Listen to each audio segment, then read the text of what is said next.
Hello again, lovely listeners. This is Tony, co-host of the unique podcast that advocates refining your life over retiring from it. I'm here today on my own, without my co-anchor and wonderful wife, Christine, because I wanted to have a quick chat with you about my evolving position on this latter phase of mine and Christine's life together on planet Earth. Yeah, as you know from our previous episodes, we recently quit our business, and that was a big thing. It's for me particularly, it's been quite challenging. I am sort of more and more coming to terms with it now. It's been a journey of learning and discovery ever since, for me more than for Christine. And it continues to be so every day, really. Every day you fight like you're running out of time. I'm a big fan of Hamilton, that fantastic musical. If you haven't seen it, it's on Disney Plus. You can see it as though it's on you're actually watching a live Broadway performance of Hamilton. I thoroughly recommend it. I love it. Every time I watch it, I see new things in it. And this theme, every day you fight like you're running out of time, describing Hamilton's passion for writing, and he's so eager to get things done in his life. And that theme, as I say, it's been sort of playing over and over in my mind, because that's kind of how I feel now. I've come to appreciate that Christine and I have different perspectives on where we are. She's very much an in-the-moment person, who wears her heart on her sleeve. She instinctively knows how to enjoy what I call the precious present, being in the now. So I've sort of visualized life as this conveyor belt starting with birth, and then you relentlessly continue along that conveyor belt towards what I call the trap door, the inevitable trap door that we're all going to fall through on our last day on Earth.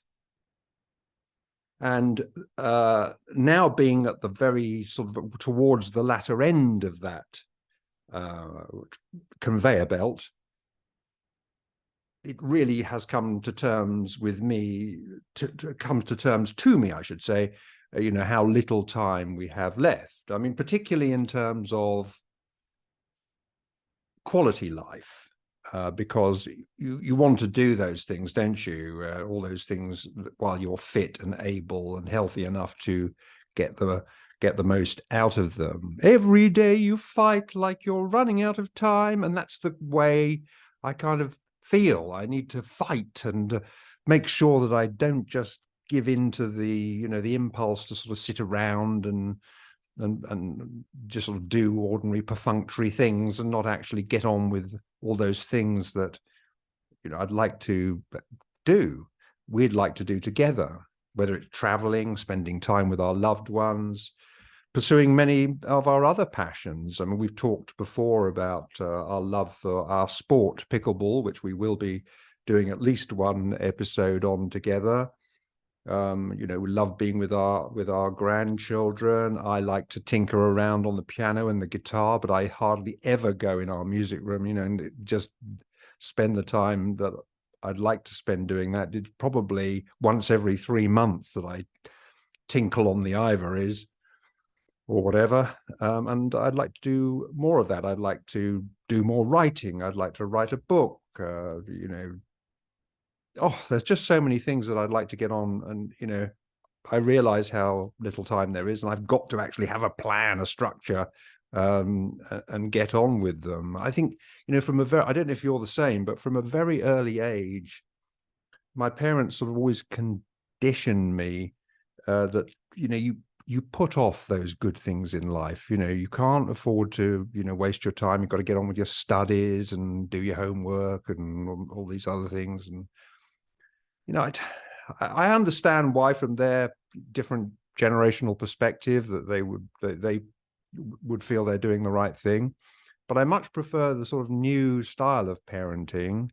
Not every aspect of it, but I do like the fact that parents nowadays are young parents nowadays are tending much more towards encouraging their children to enjoy their childhood, enjoy things, and not keep putting those good things off. So now I feel, well, I've spent my life really putting things off, first of all studies, and then you go into the workplace, running my own business, and always sort of so focused on bringing money in. Now that's no longer necessary. But I've got to sort of learn how to sort of enjoy life, and not even now I find myself thinking, well, I should be I should be doing things that bring money in. That's been so much part of my DNA, really, and I've got to unlearn that. If you see what I mean. So at the same time, I'm very conscious of the fact that I'm learning to adjust to this new way of living. What did sort of bring things, this sort of running out of time aspect into my mind, into sharp focus, was Christine and I recently went up to Sheffield to visit. I've got a wonderful uncle called Terry, who is 95 years old, and he's really fit and healthy. My father's brother, and my father lived actually till he was 93. So hopefully I'm going to inherit those longevity genes, but I will have inherited them, I should say. But you still never know, do you? Because it's no guarantee that you're going to live a long life on the basis of what's happened to your father and relatives. Because I have other relatives who had their lives cut short way too early.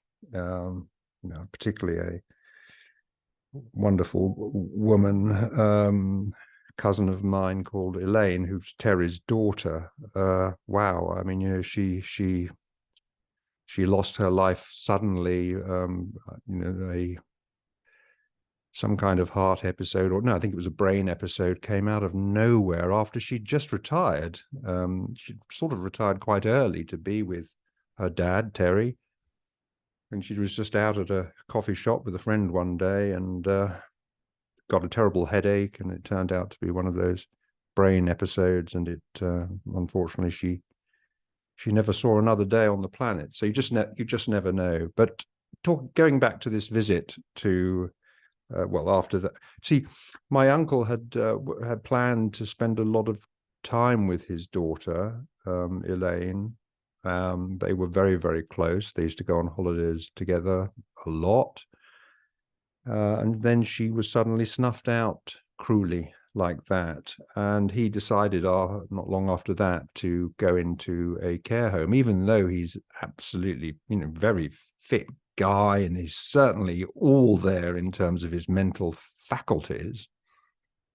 So this was the first time seeing him in that environment, and it was lovely to see him. It was always lovely to see him. We went out to lunch with him and had a fabulous time. But we sat in the care home, and I, as I saw this environment, and particularly the other residents of the care home, he was really the only one. Well, there probably are others, but he was the only one that really was with us, if I can put it that way. I mean, there's so much dementia. They even put photographs on the doors of the rooms so that the residents can recognize their own room. I guess that's why they did it. I didn't inquire, but I'm assuming that that's the reason they did it. If you know differently, perhaps put a comment, put me right on that. But it did feel, it was a little bit depressing seeing, so many of them much younger than Terry, who, were literally sort of wandering around like the Walking Dead, not really knowing whether they were Arthur or Martha, where they were, and they just weren't with it, not communicating. Terry, on the other hand, he's there, he's the staff's favorite. He's chatting with the staff, flirting with the young staff. He's a joy to behold, and he's like, he is so full of joy, smiles all the time. Just such a wonderful guy. Would that we could all get to our advanced old age like that. That would be great. But it sort of brought it home to me. Yeah, we've mentioned before that we used to live in Florida, and we went to Florida very young, for sort of in our 40s, for a Florida lifestyle. We were on a gated community, and we were living with folk much older than us. And recently, some friends that we had there told us that they were on their way out of the gatehouse, the gated community that day when we spoke to them recently, and were on their way to their sort of last stop, if you like, on the conveyor belt, moving into a care home, rather like Terry did. And you think, wow, it wasn't that long that we were on the tennis court with them, and every day, and now here they are at that stage of their lives, not that far ahead of us, maybe 15 years further along than us. But you do have to constantly remind yourself, well, I do anyway, of what a diminishing asset this precious time is, and we must get on with things. So that's what I'm really focusing on, is making sure that we don't put things off, and that we get on with plans. So we're really accelerating that now. Instead of putting trips off that we were planning, we're just booking them and getting on with it. And we'll be talking a lot about these things on our podcast. That's the wonderful thing about doing this. But we can share these things with you and learn from you, our listeners, about how you feel, how you are dealing with this stage of your life. Maybe you're not there yet, but you're thinking about it. It's going to be coming, obviously, to all of us one day. Maybe you're further on than us, and you can teach us about things that we're perhaps not doing right, or things that we are doing right. We want to learn from you. We want your help. So do please let us know what works for you, what challenges you've faced in this phase of your life, how you're making the very most of your time. We believe that by sharing experiences, and we can learn from each other, and we can all make the most of this exciting third phase, as they call it, of life. So we invite you to join us on this journey, continue with us on this journey. Do please leave a comment, send us a message, tune into our podcast every chance that you can, and please participate. And let us know if you'd like to share your experience as a guest on our podcast. We would love that. We've got some very interesting guests that we are lining up, and that are related to the particular subjects that we're going to be talking about. I think next episode we'll probably make a start on our sport, pickleball, which we are evangelical about, because we think it's so much fun and so great for keeping you mobile and active. So thank you for putting up with me, these little soliloquies that I jump on here to do every now and again without Christine, and also, as I say, appreciate your forbearance, but also it's lovely to have these conversations with Christine as well. So I think the next one we will be talking about our pickleball experience. We've all been given this, well, if you're at the sort of similar stage of life that we are at, we've all been given this golden time of life. We want to make the most of it together. And just as a reminder, we do have a companion blog which you can get to by at the web address www.tonycoe.com. That's TONYCOE.com. I have written a little blog about this golden time of life and things I've been chatting about today.